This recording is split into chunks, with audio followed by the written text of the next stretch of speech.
Assalamualaikum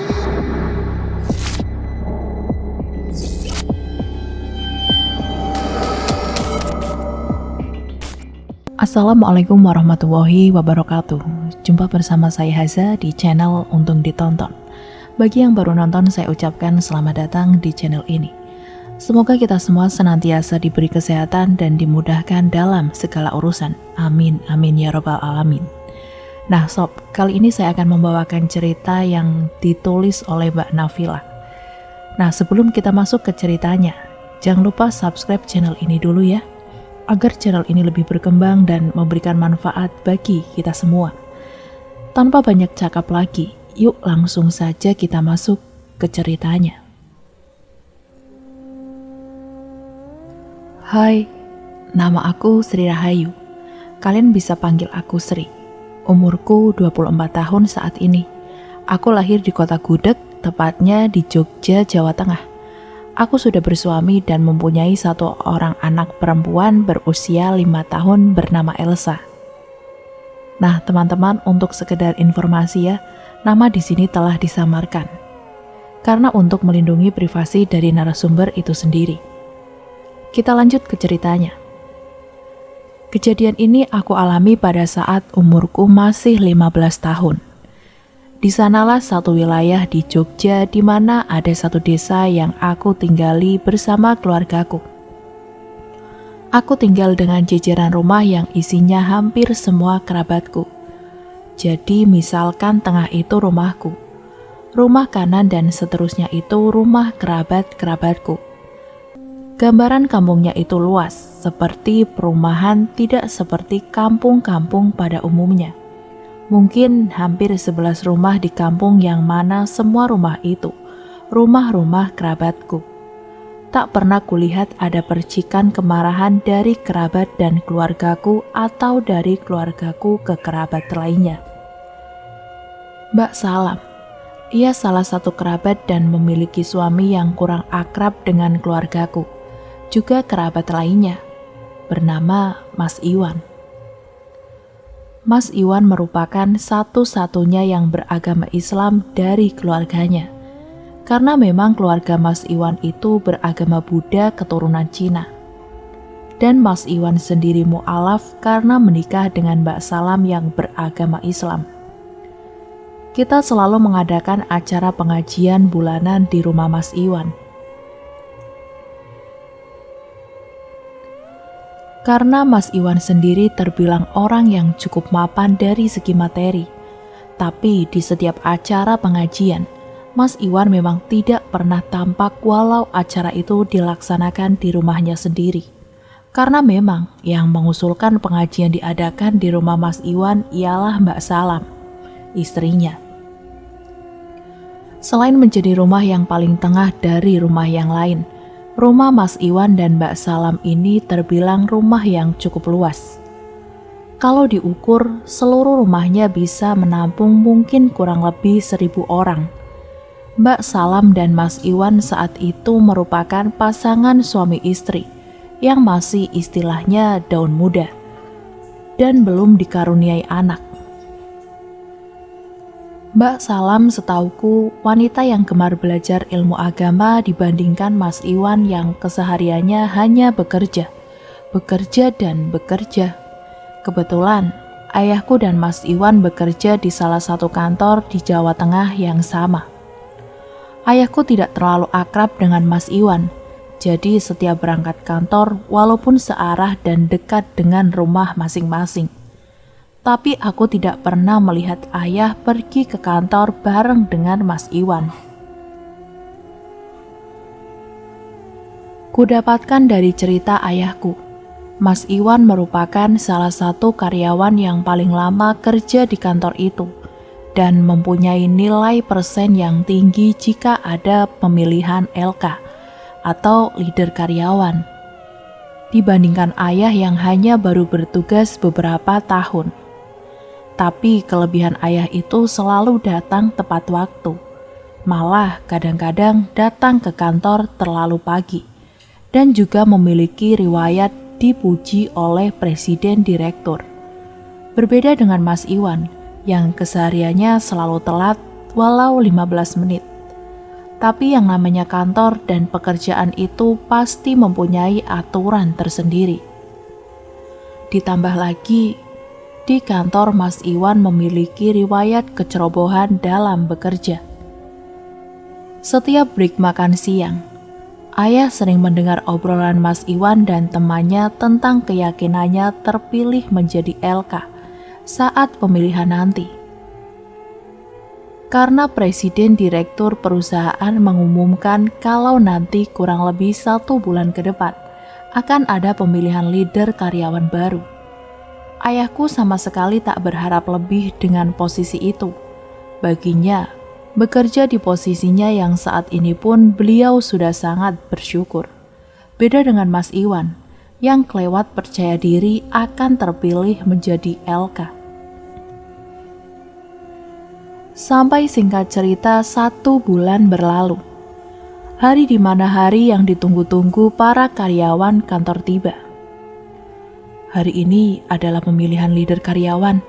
Ayah harus rapi karena presiden direktur akan ke kantor. Syukur-syukur dipilih jadi leader karyawan. Hahaha. Ucap ayahku saat ingin berangkat kantor.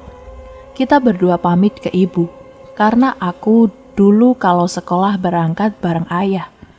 Selain searah, naik mobil pribadi kan nggak bayar. Hehehe, hemat ongkos. Baru masuk mobil dan memakai sabuk pengaman. Kulihat dari spion mobil Mas Iwan melaju ke arah depan melewati kami. Tumben Mas Iwan rajin banget berangkat pagi-pagi. Biasanya juga telat mulu.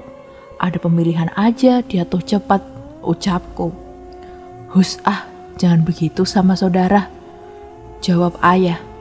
Ayahku memang seperti itu, terlalu baik. Tapi karena kebaikannya itulah orang menjadi mudah untuk memanfaatkannya. Berangkatlah kita. Aku sampai di sekolah sekitar 6:30 kurang dan ayah pun langsung bergegas ke kantor. Singkat cerita, aku pulang sekolah sekitar jam 4 sore. Seperti biasa kalau berangkat dengan ayah pulang dengan angkot. Sepulangnya di rumah ku beri salam kepada ibu dan segera ku bersih-bersih kemudian membantu ibu untuk menyiapkan makan malam nanti. Sebelum maghrib ayah pulang, membawa aura bahagia yang terpancar di wajahnya. Ya, omongan gurau tadi paginya terjadi secara nyata. Ayah diangkat menjadi leader karyawan dengan nilai persen lebih tinggi dari Mas Iwan dan karyawan kantor lainnya. Kala itu benar-benar terharu. Ibu menangis memeluk ayah sedangkan aku cuma plonga-plongo mencari spot peluk. Terima kasih ya Allah, Engkau selalu mengijabahi doa-doa kami yang panjatkan kepadamu. Tetapi di sisi haru itu, ayah bercerita kalau tadi saat dipilih menjadi leader karyawan, ada sedikit perdebatan Mas Iwan dengan atasan. Mas Iwan tidak terima karena secara ia karyawan paling lama bekerja. Tapi kembali lagi, rezeki itu sudah diatur. Mungkin ini memang rezeki kita, mendingan kita adakan syukuran. Dengan rangka kamu naik jabatan, ucap ibu. Ya alhamdulillah Bu, aku boleh kalau diadakan syukuran di rumah. 3 hari kemudian, semua persiapan sudah matang dan acara pun sudah siap. Dan pengumuman acara syukuran sudah tersebar. Kini waktunya acara. Acara ini kita adakan sehabis Isya. Selain waktu yang paling tepat, ayahku pulang juga seringnya sehabis maghrib. Seperti biasa, bukan cuma pengajian, kali ini di acara syukuran ayahku. Kulihat Mbak Salam seorang diri datang tidak ditemani Mas Iwan. Saat ditanyai Mas Iwan di mana, Mbak Salam menjawab kalau Mas Iwan tadi pergi mengendarai mobil dengan tujuan yang tidak dijawab ketika ditanyai mau kemana oleh Mbak Salam. Syukuran ini berjalan lancar dengan doa-doa dari Kiai Gofur.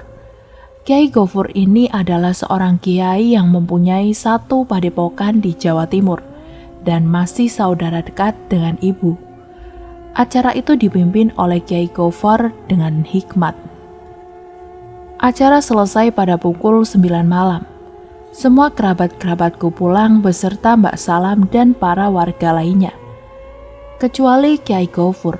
Selaku saudara ibuku, ia menyempatkan waktunya untuk berbincang hangat di ruang tamu. Bercerita tentang masa-masa ia dulu, yang didengarkan oleh ibu, aku, dan ayah. Sebelum Kyai Gofur beranjak untuk pulang, beliau berujar, "Mulai sekarang lebih waspada, Man. Semakin tinggi jabatan, kamu semakin tinggi pula datangnya kemusyrikan.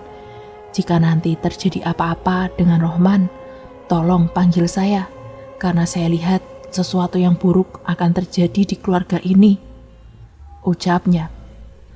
"Mudah-mudahan Lastri sama keluarga Lastri terus dalam lindungannya ya, Mas. Doain aja keluarga Lastri dijauhi dari orang-orang yang mau berbuat jahat," jawab ibu. Setelah berbincang-bincang, sampailah pada titik di mana Kyai Gofar pamit. Kita mengantar sampai ke depan dan dilanjut lagi membersihkan sisa-sisa makanan jamuan tadi. Semua rapi, berlanjut dengan tidur. 1 minggu setelah acara syukuran, perkataan dari Kyai Gofur pun benar. Di sini mulai ada penyakit-penyakit yang datang secara tiba-tiba, menyerang tubuh ayah. Pulang dari kantor, mungkin karena kecapean, ayah langsung tidur terlentang di sofa ruang tamu. Tapi ayah mengeluh kepanasan dan merasa kalau di dalam perutnya ada benda-benda tajam seperti paku yang menusuknya. Ibu mengusulkan kepada ayah untuk istirahat di rumah dulu, karena dari raut wajah, ayah benar-benar seperti orang menahan rasa sakit yang luar biasa. Bahkan untuk berdiri pun ayah sudah tidak kuat. Untuk pindah ke kamar pun, ibu sampai memanggil kerabat rumah sebelah untuk membopong ayah. Panggil saja dia Mas Raffi. Setelah membopong dan menidurkan di kamar, Mas Raffi menanyai kenapa ayah bisa seperti ini. Ayah menjawab, tadi siang saat di kantor tiba-tiba pandangannya kabur. Selepas itu tubuhnya panas dan dari dalam perut seperti ada benda tajam yang menusuk-nusuk perutnya. Histeris dan kagetlah Mas Raffi. Dan cekatan Mas Raffi meminta ibu menelpon kenalan dokter dari salah satu rumah sakit sekitar sini. "Sri, tolong ambilin handphone ibu nak di dapur," ucap ibu. Bergegas aku ke dapur mencari handphone dan kuberikan handphone itu pada ibu. Kurang lebih 1 jam menunggu, akhirnya dokter tiba di rumah. Panggil saja Bu Tian. Ditemani 1 orang suster saat itu. Dengan basa-basi dokter, Bu Tian menanyai apa yang dirasakan ayah, sambil memeriksa perutnya menggunakan alat dokter yang aku tidak tahu namanya. Sudah mendapatkan jawaban ayah. Bu Tian mengusulkan untuk segera merawat inapkan karena ia bilang penyakit ini sudah menjalar ke seluruh tubuh. Tapi yang buat Bu Tian heran ialah apa yang dirasakan ayah di sekitar perut tidak bisa terdeteksi oleh alat dokter.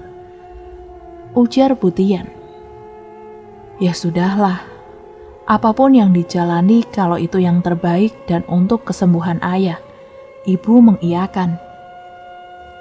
Bergegas Bu Tian menugaskan suster yang sedari tadi menemani untuk menelpon pihak rumah sakit, agar pihak rumah sakit mendatangkan 1 ambulans untuk ayah.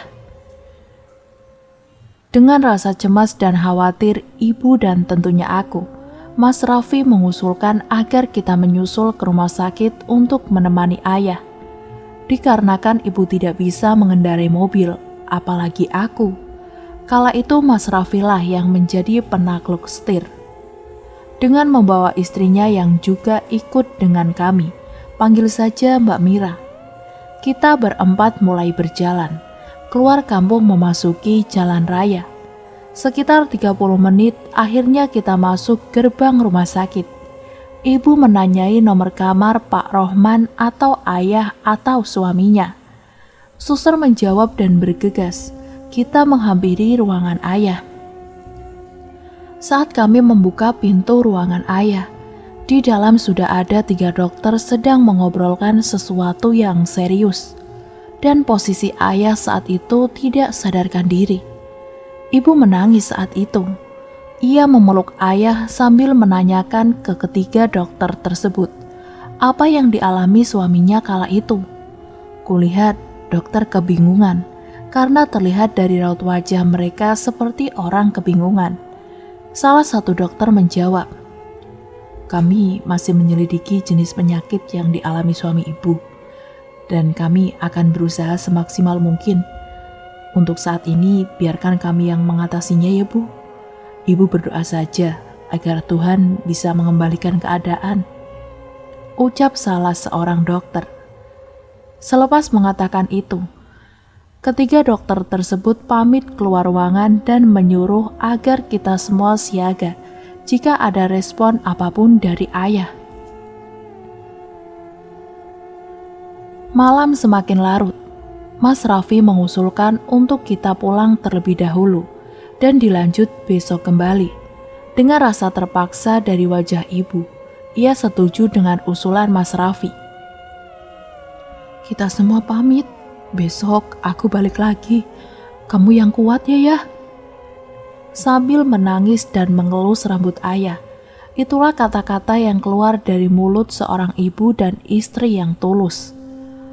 Keesokan harinya sehabis maghrib, aku, ibu, dan Mas Raffi beserta istrinya kembali datang ke rumah sakit untuk melihat keadaan ayah. Kali ini ditemani beberapa kerabatku yang ikut untuk menjenguk. Dibuka pintu ruangan ayah. Terlihat dokter yang tidak asing bagiku, yaitu Bu Tian. Ia terlihat sedang memeriksa ayah dengan sedikit raut wajah yang panik karena kedatangan kami. Ibu menyapa Bu Tian disambung dengan menanyai perkembangan kondisi ayah. Saat itu, kami semua dikagetkan dengan pernyataan Bu Tian. Bagaimana tidak kaget? Ayah yang 2 hari lalu masih sadar detik itu dinyatakan koma. Tangis ibu cukup membludak.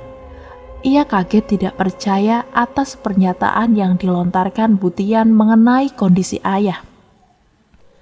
Kerabat-kerabatku yang ikut serta menjenguk kala itu mencoba menguatkan ibu dan terus-terusan menyadarkan ibu agar selalu berdoa kepada Sang Pencipta untuk kesembuhan ayah. Aku benar-benar sudah tidak tahu lagi apa yang harus diperbuat. Aku tidak menangis.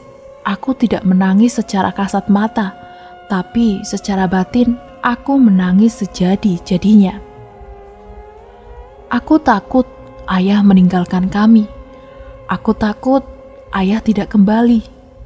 Aku takut ayah pergi meninggalkan kami semua. Aku tidak mau itu terjadi. Aku kalut dengan pikiran buruk. Aku takut hal yang diinginkan terjadi kepada keluargaku.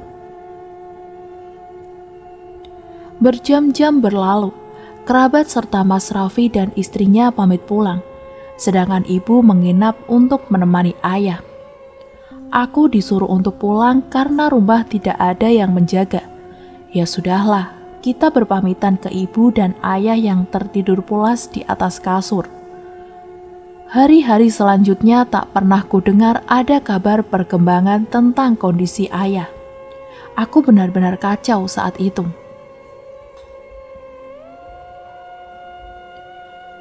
Hampir 3 minggu ayah terkapar koma di rumah sakit ditemani ibu yang selalu menumpahkan air mata. Di minggu ketiga ibu sama sekali tidak pulang ke rumah. Untuk mengambil uang saku sekolah atau jajanku pun aku harus ke rumah sakit. Mau di rumah ataupun di sekolah, kala itu kepribadianku berubah. Aku sangat murung. Aku selalu memikirkan keadaan ayahku yang sedang berjuang melawan penyakitnya di alam bawah sadar. Ayah yang baik, periang, penghidup suasana, kini sedang terbaring lemah tak sadarkan diri. Sampai tak terasa ayah koma sudah hampir 1 bulan. Pagi-pagi saat ingin bergegas pergi ke rumah sakit membawakan makanan untuk ibu, aku teringat pesan Kyai Gofur yang berpesan agar cepat-cepat memberitahunya jika terjadi apa-apa dengan ayah. Hampir 1 bulan itu, ibu memang tidak memberitahukan ke sebagian saudara lainnya kalau ayah sedang sakit berat. Tidak tahu ini petunjuk dari Sang Pencipta atau apa. Aku buru-buru mencari HP ibu di kamar. Bisa jadi tidak dibawa oleh ibu karena kulihat ibu tidak pernah memainkan HP-nya di rumah sakit. Dan benar saja, kulihat HP ibu tergeletak di kamarnya. Buru-buru kutelpon Kyai Gofur dengan maksud dan tujuan mengabari kalau ayah sedang terkapar di rumah sakit. Assalamualaikum Pak De. Waalaikumsalam. Ada apa Sri? Kok tumben telpon? Itu Pak De, ayah masuk rumah sakit. Hah, yang bener kamu. Sri di mana sekarang? Sri di rumah Pak De, ini mau pergi ke rumah sakit. Sri, tunggu di rumah saja. Nanti tak jemput, biar ke rumah sakit bareng. Selepas mengabari Pak Kiai yang merupakan Pak Deku, kulihat lagi HP ibu dan kulihat ada satu riwayat panggilan dari nomor tidak dikenal. Aku mencoba menelpon kembali nomor itu karena dalam hati takut orang kantor yang tidak bisa menghubungi ayah selama sebulan ini, jadi menghubungi ibu. Dan telepon pun terhubung. Terdengar suara perempuan yang menjawab. Sangka tidak disangka, aku sedang berhadapan dengan presiden direktur kantor ayah. Ia menanyai ketidakhadiran ayah selama 1 bulan ini. Aku coba menjelaskan musibah yang menimpa keluarga kami kepadanya secara rinci. Bela sungkawalah jawabannya. Ia meminta alamat rumah sakit tempat di mana ayah dirawat. Entah untuk apa, tapi kuberikan alamatnya lewat SMS. Obrolan dengan atasan ayahku selesai. Kulanjutkan kembali dengan menunggu kedatangan Kyai Gofur. Beberapa puluh menit menunggu di ruang tamu. Terdengar suara klakson mobil dari luar. Kubuka pintu dan kulihat Kyai Gofur turun dari mobil beserta istri dan 1 anaknya, yang saat itu umurnya mungkin kurang lebih 20 tahun. Beda 4 tahun dengan umurku di kala itu. Ku sapa dan salam keluarganya. Tanpa berlama-lama bergegas kita pergi ke rumah sakit.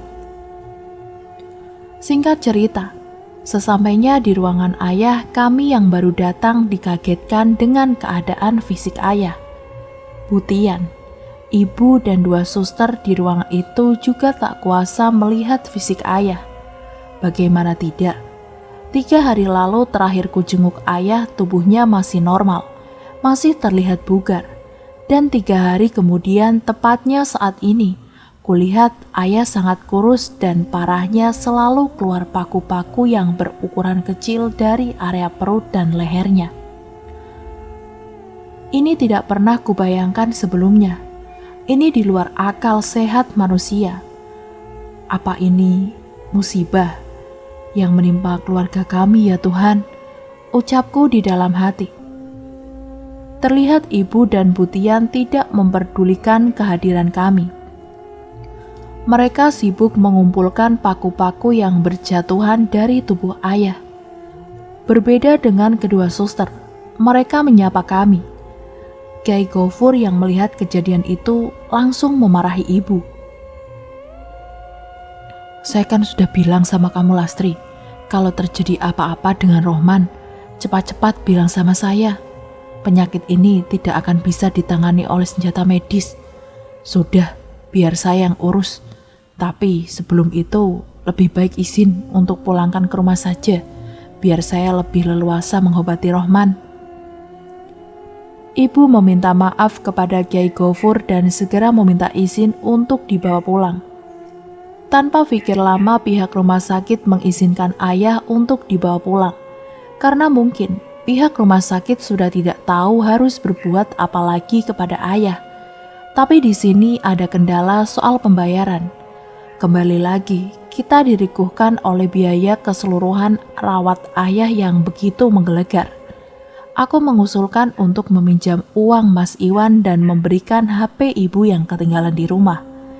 Ibu menelpon Mas Iwan dan meminta tolong agar Mas Iwan mau mengulurkan tangannya untuk ayah. Tapi entah apa yang keluar dari mulut Mas Iwan. Saat itu ibu mematikan HP-nya dan bilang ke kita semua kalau Mas Iwan tidak mau meminjamkan uangnya. Usaha ibu tak terpatahkan oleh Mas Iwan. Ibu terus berusaha menelpon kerabat lain dengan tujuan meminjam uang. Posisi kita masih di dalam ruangan ayah. Di tengah usaha mencari bantuan dana, datang seorang perempuan berwibawa yang cukup berumur, mungkin sekitar 40 tahun, tapi dengan raut wajah yang masih sangat muda dan cantik, dengan 2 asisten di belakangnya. Ia menyapa kami semua, bersalaman dan melihat kondisi ayah. Nampak dari raut wajahnya kaget yang ditutup-tutupi. "Maaf Bu, saya mengganggu waktunya. Saya Presiden Direktur kantor tempat bekerjanya Pak Rohman. Panggil saja saya Yesil." Saya turut prihatin melihat keadaan Pak Rohman seperti ini. Pak Rohman salah satu orang yang saya pantau soal kenaikan jabatan selanjutnya.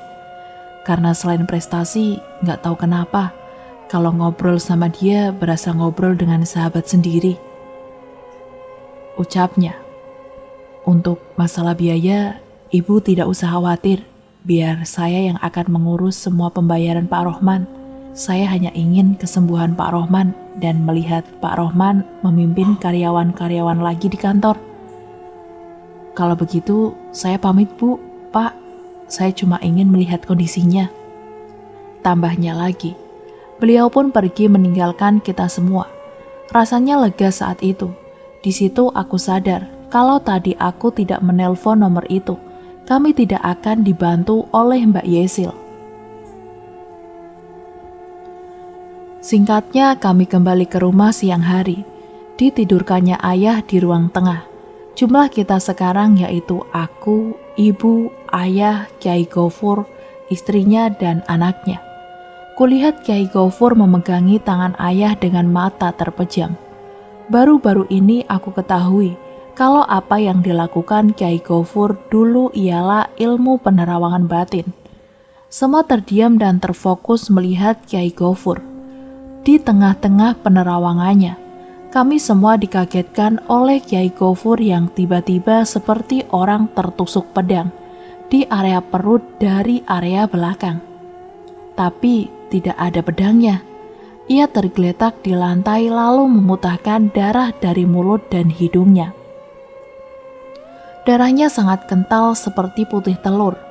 Dengan cekatan ibu mengambilkan air putih kosong untuk diminumkan kepada Kyai Gofur. Sedang istrinya memegangi tubuh Kyai Gofur dan anaknya membersihkan darah-darah yang berceceran di lantai. Nafas ngos-ngosan dan batuk tersendak kulihat dari mulut Kyai Gofur. 1 menit ia menstabilkan pernafasan. Kyai Gofur berkata kalau ayah terkena 2 ilmu gaib tingkat tinggi, yaitu ayah terkena santet teluh soang, dan salah satu ilmu jin terkuat yaitu Aji Raja Sukma.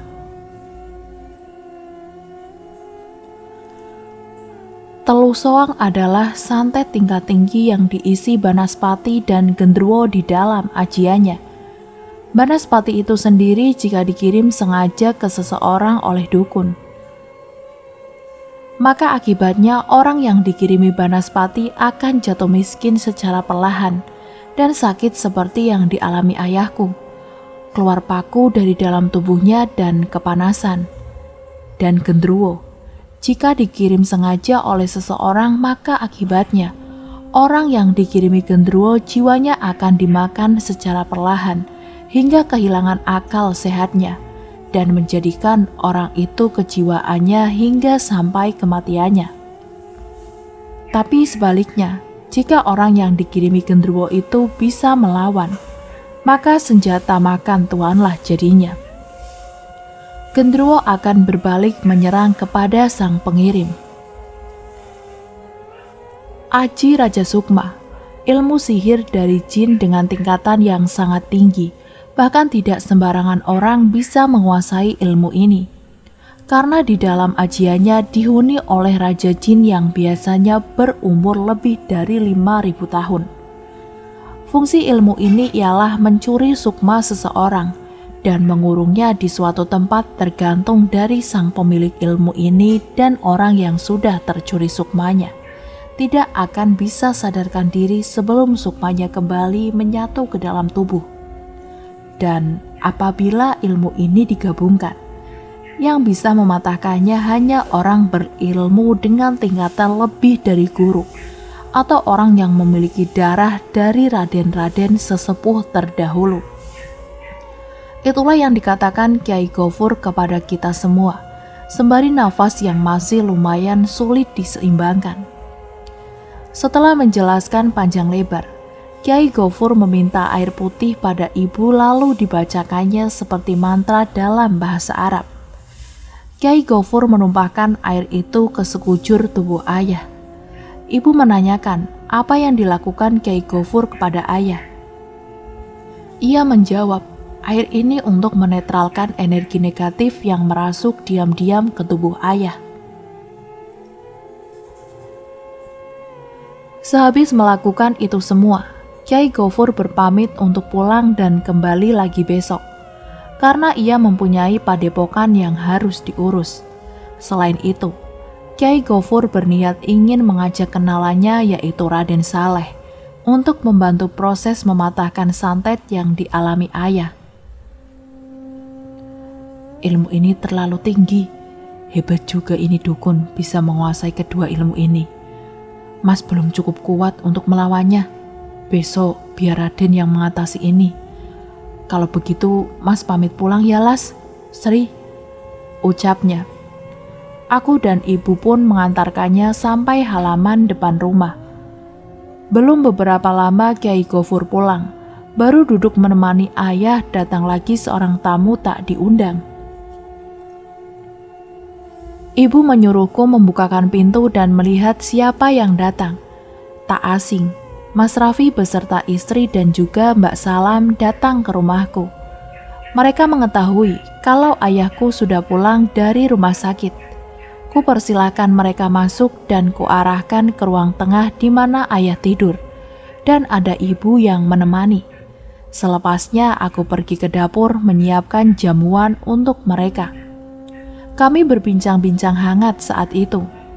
Mbak Salam menanyai apa yang sebenarnya terjadi dengan ayah. Ibu menjawab. Mbak Salam juga bercerita soal Mas Iwan yang 1 bulan ini selalu keluar selepas pulang kerja. Dan ketika ditanyai mau kemana, selalu dengan alasan mencari angin malam.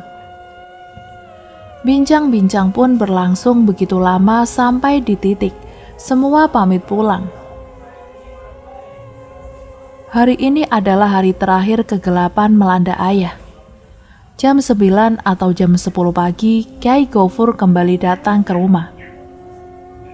Kali ini tidak ditemani istri dan anaknya. Aku masih ingat, ia turun dari mobil bersama seorang lelaki yang cukup berumur dilihat dari pakaiannya. Mungkin kejawen. Membawa tasbih melilit di tangan kanannya yang berwarna putih. Kyai Gofur memperkenalkan orang itu kepada aku dan ibu. Tatapannya sangat beda dari orang-orang pada umumnya. Sangat tajam. Melihat matanya saja terasa seperti akan terhipnotis olehnya. Dia adalah Raden Saleh yang dimaksud oleh Kyai Gofur. Ia datang dengan maksud membantu ayah karena Kyai Gofur yang meminta bantuan. Kami mempersilahkan masuk dan langsung ke ruang tengah tempat ayah terkapar. Sekarang kami di ruang tengah dengan aku, ibu, Kyai Gofur, dan Raden, serta ayah yang berada di tengahnya. Kami duduk melingkari ayah, tanpa percakapan apapun lagi. Raden Saleh memfokuskan dirinya kepada ayah, memegangi kepalanya dan menaikkan tasbih menjadi seperti kalung di leher ayah, dan berkata, "Keluar, keluar kamu." Momen ini adalah momen di mana pertama kalinya aku benar-benar takjub tak berkata. Sesaat Raden mengucapkan kata keluar, terdengar teriakan keras yang terdengar sampai merasuk ke otak. Bahkan ibu pun sampai menutup telinganya. Entah dari mana letak pasti teriakan itu berasal. Yang jelas aku tahu teriakan itu berasal dari dalam rumahku. Teriakan itu berlangsung kurang lebih 1 menit dengan jeda 3 kali. Aku dan ibu bahkan juga Kiai Gofur kala itu tak berkutik sama sekali. Bingung harus berbuat apa, jadi kita bertiga hanya mengikuti instruksi dari Raden Saleh. Sesudah menghilangnya teriakan itu, Kiai Raden berkata, kalau penyakit ini adalah kiriman dari salah satu rekan kerjanya yang sirik dengan ayah. Ibu menanyai siapa orang tersebut, tapi Raden tidak memberitahukan namanya. Ia bilang cukup kita doakan saja agar orang yang berbuat dimasukkan ke surganya Sang Pencipta. Raden Saleh melanjutkan konsentrasinya kembali ke ayah. Seperti biasa, kami bertiga hanya diam menunggu instruksi selanjutnya. Di sini cukup lama kami menunggu. Di tengah-tengah meditasi, Raden berbicara sendiri seakan tengah mengobrol dengan seseorang. Yang aku ingat perkataan Raden saat itu. Jin yang berada dalam ajianmu sudah tunduk kepadaku. Raja jin yang kau banggakan kubakar habis menjadi debu. Patahkan mantramu, atau ku kembalikan ilmu ini untuk menyerangmu. Ucap Raden dengan nada agak sedikit naik. Beberapa lama kulihat Raden menyudahi meditasinya. Tangan kanannya seperti menggenggam sesuatu dan segera memegangi kepala ayahku. Digerakannya tangan Raden sampai ke ujung kaki ayah. Mungkin 3 menit setelah Raden melakukan itu, seorang ayah yang sudah terlalu lama terpejam kini bangkit. Kulihat terbukanya mata ayahku. Ibu yang menanti-nantikan saat ini tak kuasa menahan tangis haru. Tangis dari sang ibu sekaligus istri yang tulus terpecahkan kala itu, begitupun aku. Bergegas aku mengambilkan segelas air putih untuk diminumkan kepada ayah. Kiai Raden dan Kiai Gofur pun akhirnya bisa bernafas lega. Alhamdulillah kita belum terlambat. Setelah kondisinya kembali normal, Kiai Raden dan Kiai Gofur pun beranjak pamit pulang. Tak lupa aku dan ibuku mengucapkan beribu-ribu terima kasih karena sudah menolong ayahku. Tak bisa kubayangkan jika ayahku tak selamat akibat serangan santet. 1 minggu setelah kejadian itu, ayah berangsur-angsur pulih. Namun ada satu kejanggalan yang terjadi di kerabatku, yaitu Mas Iwan. Semenjak ayahku pulih, ia hampir tak menampakkan dirinya. Bahkan ia tak pulang hampir 1 minggu lebih. Mbak Salam sebagai istrinya pun tak tahu menau kemana suaminya itu pergi. Sampai 2 minggu, 3 minggu, dan akhirnya 1 bulan. Ada salah satu rekan kerjanya yang menginfokan kalau Mas Iwan mengalami kecelakaan tragis dan meninggal di tempat. Tubuh yang sangat mengenaskan, sangat sulit untuk dikenali. Aku dan ibuku sebenarnya tahu ini semua ulah Mas Iwan. Namun dari keluargaku sendiri tak mau memperpanjang masalah.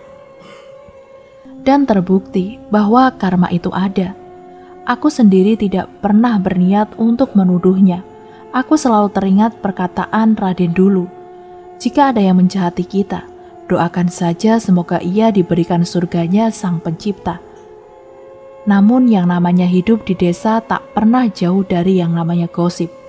Entah dari mana sumbernya para warga tahu kalau Mas Iwanlah yang mengirim santet untuk ayahku. Dari isu itulah para warga langsung mengolok-olok keluarga Mas Iwan. Dan saat mendengar kabar meninggalnya Mas Iwan, para warga tidak ada yang mau mengurusi jenazahnya. Orang-orang sekampung selalu menolak jika diminta mengurusi jenazahnya. Bahkan istrinya sampai minta ampun sama tetangga dan minta tolong agar suaminya bisa dikuburkan. Tidak tahu bagaimana ceritanya, orang kampung akhirnya mau mengurusi jenazahnya. Itu pun sebenarnya karena terpaksa. Orang yang memandikan jenazah pelaku memakai sarung tangan karet dan masker tebal. Soalnya tubuhnya sudah sangat remuk, padahal belum juga 1 hari meninggal. Dari penuturan tetangga, daging tubuhnya itu berjatuhan dan baunya lebih tajam dari bangkai hewan. Dengan bersusah payah, jenazah Mas Iwan akhirnya bisa dimakamkan juga. Semoga orang-orang seperti ini mendapat tempat yang pantas untuk mereka di akhirat nanti. Dan akhirnya cerita pun selesai sampai di sini ya teman-teman. Semoga dari cerita ini kita bisa mengambil hikmah dan pelajaran yang baiknya, agar kita senantiasa meningkatkan ketakwaan kepada Allah Subhanahu wa Ta'ala dan meminta pertolongan hanya kepada Allah. Sampai berjumpa kembali lagi di cerita misteri selanjutnya. Dan jangan lupa untuk like, komen, dan share, serta nyalakan juga tombol loncengnya, agar kalian mendapatkan notifikasi jika kami mengupload video terbaru yang tentunya dari channel ini. Apabila terdapat salah-salah kata maupun artikulasi yang kurang jelas, saya mohon maaf yang sebanyak-banyaknya. Terima kasih untuk yang sudah menonton dan wassalamualaikum warahmatullahi wabarakatuh.